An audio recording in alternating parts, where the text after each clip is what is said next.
Hello दोस्तों, आज का मुद्दा सुपरटेक ट्विन टावर का है।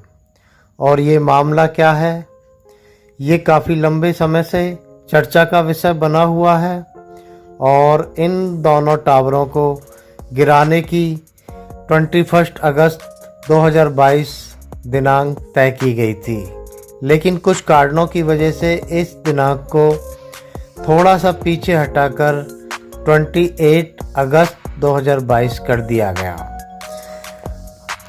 इस मुद्दे पर सरकार का फैसला और सुप्रीम कोर्ट का फैसला कहां तक सही है, हम इस पर चर्चा करेंगे। ये एक भ्रष्टाचार का केस है, सुपरटेक के खिलाफ भ्रष्टाचार का केस है और सुप्रीम कोर्ट के फैसले की कहां तक इनका फैसला सही है, हम इस पर चर्चा करेंगे। लेकिन हम सबसे पहले ये बताना चाहते हैं कि सुपरटेक ट्विन टावर कहाँ पर स्थित है। सुपरटेक ट्विन टावर नोएडा के अंदर सेक्टर 93A की एर्नाल्ड कोर्ट रेसिडेंशियल एसोसिएशन जो है उसके अंदर ये दो ट्विन टावर हैं जो सुपरटेक द्वारा कंस्ट्रक्शन किया गया है। अगर आपको सीधे सीधे तरीके से बताएं, यदि आप दिल्ली से ग्रेटर नोएडा की तरफ सफ़र करते हैं तो जब आप राइट साइड में जेपी हॉस्पिटल से और लेफ़्ट साइड में ओवर ब्रिज जाता है जो यथार्थ हॉस्पिटल की तरफ चला जाता है, या ये आप ये भी कह सकते हैं कि सेक्टर 82 की तरफ चला जाता है। उस ओवर ब्रिज को जैसे ही आप पार करते हैं तो लेफ़्ट साइड में आपको एक सोसाइटी नज़र आती है और वहाँ पे ये दोनों twin tower Supertech twin tower भी नज़र आते हैं। यदि आप ग्रेटर नोएडा की तरफ से दिल्ली की तरफ सफ़र करते हैं तो ये आपके राइट हैंड की तरफ जेपी हॉस्पिटल से यथार्थ हॉस्पिटल की तरफ जाने वाले ओवर ब्रिज से पहले राइट साइड में आते हैं। और ये ट्विन टावर बहुत ऊंचे हैं, उस सोसाइटी में सबसे ऊंचे ये ही दो टावर दिखाई देते हैं और ये आसानी से उस एक्सप्रेसवे से देखे जा सकते हैं। ये तो इसकी लोकेशन है, लेकिन ये मामला क्या है, ये भ्रष्टाचार का मामला कैसे घोषित हुआ, ऐसा क्या हुआ कि इसे भ्रष्टाचार का मामला घोषित कर दिया गया। सबसे पहले हम इस मामले को जान लेते हैं कि ये आखिर मैटर क्या है। सुपरटेक काफ़ी नामी ग्रामी एक बिल्डर है, बिल्डर की संस्था है, बिल्डर की फर्म है, या ये कह सकते हैं कि कंपनी है। सुपरटेक एक कंपनी है जो काफ़ी लंबे समय से ये कंस्ट्रक्शन के क्षेत्र में काम कर रही है।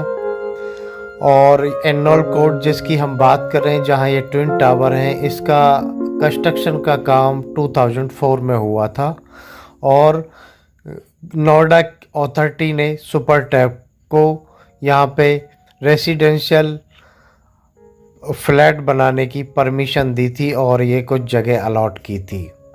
जैसा सुपरटेक का प्लान था उस प्लान के अनुसार उनको लैंड अलॉट कर दी गई थी और जिसमें 11 टावर बनाने की परमिशन दी गई थी।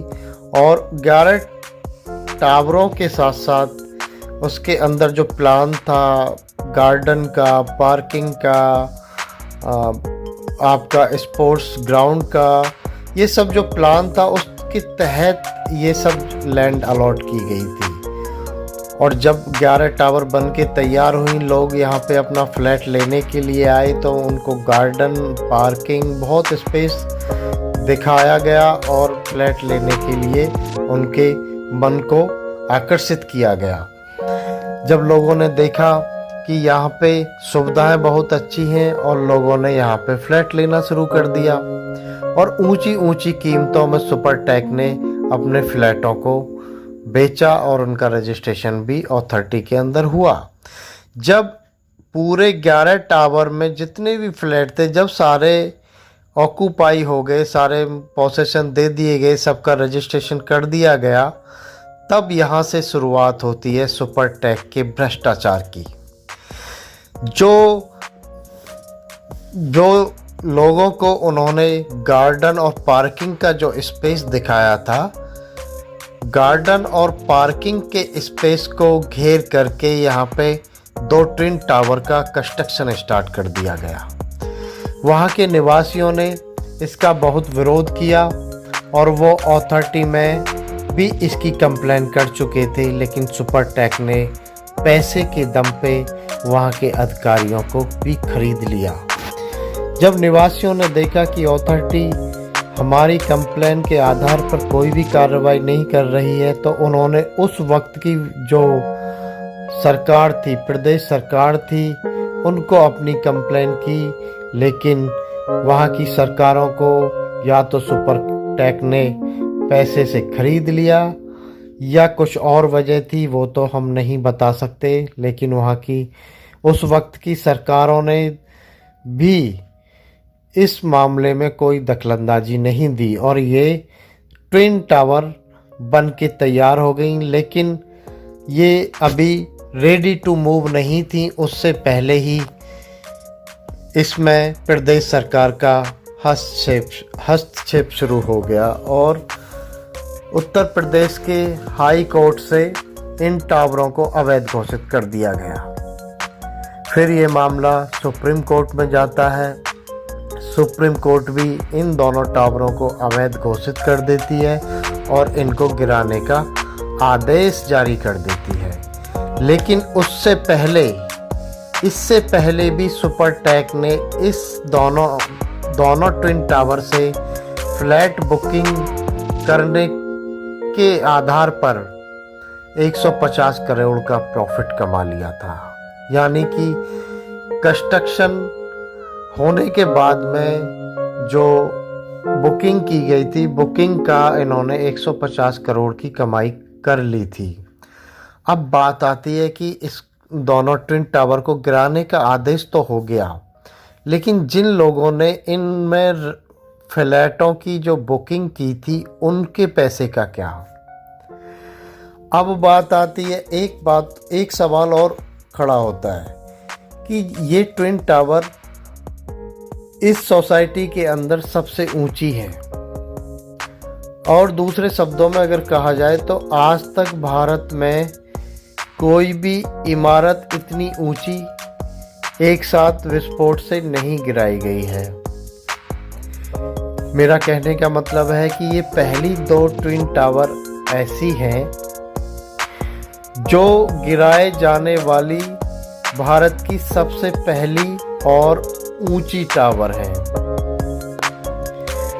सबसे ऊंची टावर जो अब गिराए जाने वाली है वो भारत की यही 2 पहली टावर है।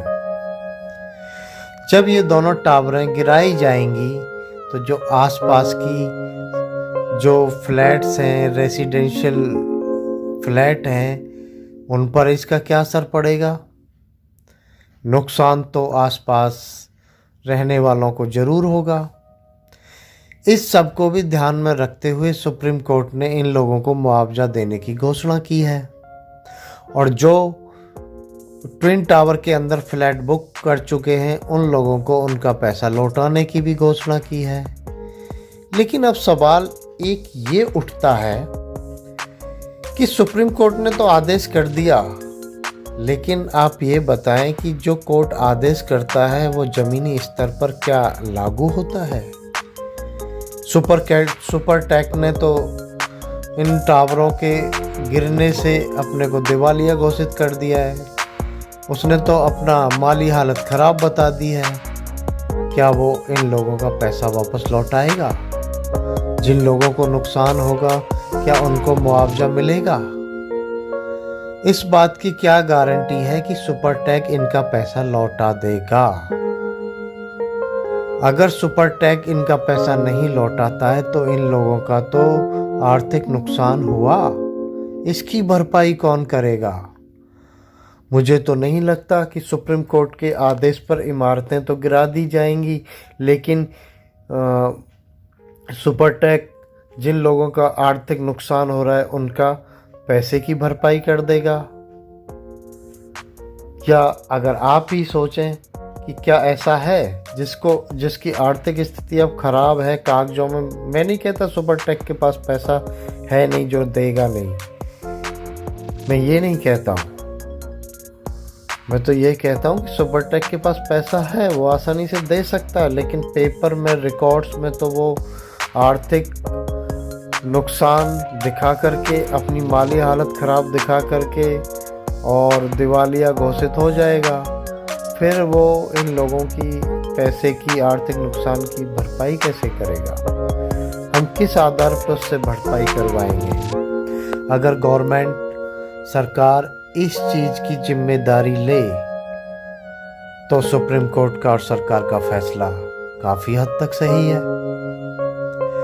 लेकिन अब दूसरे एंगल से देखा जाए तो एक सवाल और पैदा होता है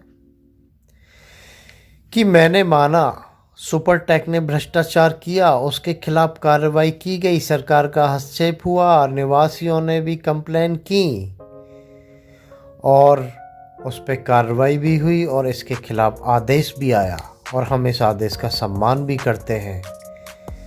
लेकिन मेरा मानना ये है कि सुपरटेक ने तो गलत किया ही किया। क्या हम इन दोनों इमारतों को बचा करके किसी इस्तेमाल में नहीं ले सकते? इसमें जो पैसा लगा है वो तो सीधा मिट्टी में, मलबे में तब्दील हो जाएगा। क्या हम इस पैसे का नुकसान ना करके कोई इसमें सरकारी कार्यालय बना दें? सरकारी कार्यालय बना दें। सरकार को भी बहुत कार्यालय बनाने की जरूरत पड़ती है, वहाँ पे काफ़ी फंड खर्चा करना पड़ता है। क्यों ना सरकार इसमें अपने कार्यालय बना दे? अब बात आती है कि निवासियों के मुद्दे की, क्योंकि उनको तो सुपरटेक ने गार्डन और पार्किंग की जगह दिखा करके अपने फ्लैट बुक कराए थे, बेचे भी थे और रजिस्ट्री भी कराई थी, और लोगों ने इसी लालच में तो फ्लैट्स खरीदे थे यहाँ पे। लेकिन उनको अगर वो जगह ना मिले तो उनके साथ नाइंसाफ़ी होगी। तो मेरा कहने का मतलब तो यही है कि सरकार इस इमारत को अपने सरकारी कार्यालयों के इस्तेमाल में प्रयोग करे और इन दोनों टावरों की जगह पर दूसरी जगह पार्क और पार्किंग की जगह दे दे, जो इस बाउंड्री के चारों तरफ, इस सोसाइटी के चारों तरफ बाउंड्री की गई है। एक तरफ लैंड अलॉट करके और बाउंड्री हटा करके इनको गार्डन और पार्किंग की जगह दे दी जाए और बाउंड्री का एरिया थोड़ा बढ़ा दिया, जो इनका प्रीमाइसिस है उसको थोड़ा बड़ा कर दिया जाए और इन दोनों ट्विन टावरों को बचा लिया जाए और सुपरटेक से इन टावरों को अपने अंडर ले करके सरकारी कार्यालय बना दिए जाएं और इसका उपयोग किया जाए। अगर ये इमारतें गिरा दी जाती हैं तो इसमें जो पैसा लगा है वो तो सीधा मिट्टी हो जाएगा। ये जो मैं चर्चा कर रहा हूँ ये काफ़ी विचारणीय है। अगर आप गहरे ध्यान से सोचेंगे तो ये मेरी बात का सपोर्ट आप करिए। अगर मेरी बात अगर आपको अच्छी लगे तो आप कमेंट्स ज़रूर करिए। आपके पास अगर और भी विचार हैं कि ये फैसला सरकार का कहाँ तक सही है, सुप्रीम कोर्ट का फैसला कहाँ तक सही है, तो उस पर आप कमेंट्स ज़रूर करिए। अगर आप कमेंट्स करेंगे तो आपके मुद्दों को भी इंक्लूड करके और सारी एक नई वीडियो बनाएंगे और गवर्नमेंट तक पहुंचाएंगे। सरकार ने ये फैसला तो ले लिया और ये आज गिर भी जाएंगी, लेकिन आगे भी तो ऐसी अवैध निर्माण हो चुके हैं, उन पर भी तो अभी सरकार को फैसला लेना है। अगर आप लोग मुझे अपने कमेंट्स भेजेंगे, अपनी राय देंगे, तो हम एक नई वीडियो बनाएंगे और सरकार तक पहुंचाने की कोशिश करेंगे। हो सकता है कि सरकार के दिमाग में हमारे विचार बैठ जाएं और आगे से ये फैसले लिए जाएं, और जो हमारे देश को आर्थिक नुकसान होता है, हम अपने देश को अपने विचारों से सरकार तक पहुंचा के अपने देश को आर्थिक नुकसान से बचा सकते हैं। अवैध निर्माण को रोका जाना चाहिए, भ्रष्टाचार को ख़त्म किया जाना चाहिए, लेकिन मैं इस पक्ष में हूँ कि जो अवैध निर्माण तोड़े जाते हैं उनका कहीं सदुपयोग किया जाए और उस जगह की जगह पे या उस जगह के बदले दूसरी जगह लोगों के इस्तेमाल के लिए अलॉट की जाए। इससे हमारे देश का आर्थिक नुकसान होने से बचेगा।